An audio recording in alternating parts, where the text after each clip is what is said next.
madi, good afternoon. Hello Philippines. Hello world. Hello mga madi.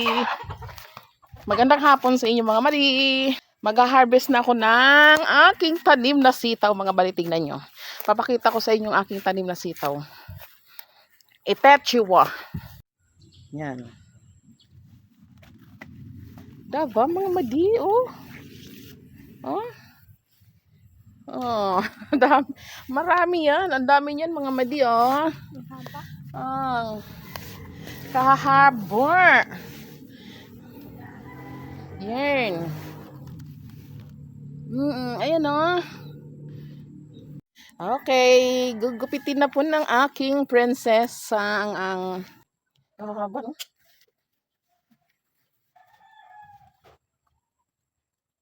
Ang 5 piraso niyan sa palengke, 20 pesos. Isang tali yata yun, 5 piraso. Pero ngayon, no, sitaw. Unlimited sitaw. Ayan ito. Ito, bibi. Daw. Ayan si Ate Kay. Bigyan mo. Ang karoon niya, Ate. Ginanahan siya mag-harvest. Oh. Okay. Ate Ekay turns. Turns. Ano ba yan? Doon na sa kabila yun. Huwag mong kanin niya. Baka mamaya maputol. Haber. Sa puno, ha? Ang patambay sa ano? Huwag mong isang patikuan. Kaya sige, makapatilit katawan eh. Hala, grabe oh, haba oh.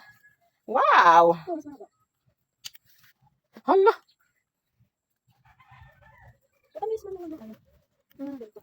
Dati-rati, hirap na hirap ako magbuhay ng sitaw. Namamatay ka agad mga madi. Pero ngayon, oh Diyos ko, biniyayaan ako ng Lord. Ayun pa, nakalimutan mo isa yan. Pwede yan. Malaki na eh, magulang na. Oh, grabe haba mga madi.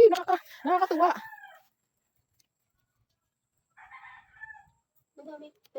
Ayan pa. Oo nga, i-adobo natin ito bukas.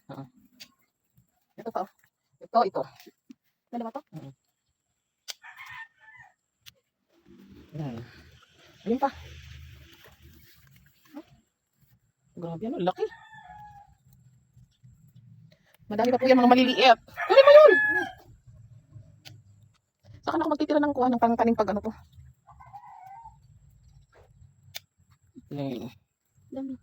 Akalain mo kadami yan. Grabe dami na mga made.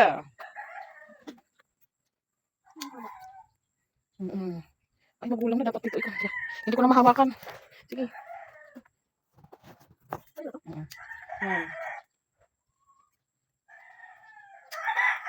Tapos ito pang dalawa na pinako, pwede na. Kasi bukas, malaki na yan. Oops. Dito. Okay. Ito na pula. Pero ang dami pa mga kwan. Uy, marami pang mga bunga. Maliliit sa susunod na harvest na naman ulit yan. Ayan, mga video, hindi halos mahawakan, no?